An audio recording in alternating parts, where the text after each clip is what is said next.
there. My name is Dr. Marissa May. In this video, we're going to be answering a question about students taking foreign language classes. So we're told that of 140 students, 60 take Spanish, 30 take French, and 10 take both languages. Now, we want to know how many students are not enrolled in a language class at all. So I think this Venn diagram that I have here on the right is going to help us. And I'm going to start by filling in this section in the middle. Notice this is where Spanish and French circles overlap. So these are the students that are taking both foreign languages. Remember, that's our 10 students.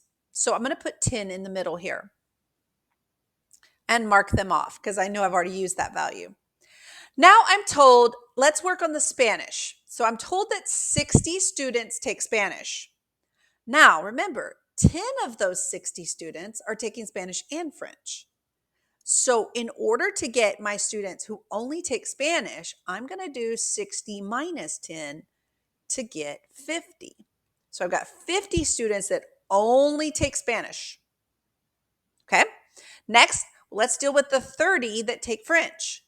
Now, if 30 students take French, but 10 of those 30 take both foreign languages, then I'm going to subtract that and get 20 students that take just French. Now, look at what the question asks us. How many students are not enrolled in a foreign language class? So we were told there were 140 students total. 50 students take Spanish. So we subtract that. 10 students take both. So we subtract that. And 20 students take French. So we subtract that. These are the students that don't take a foreign language. So the answer to our question is 60 students.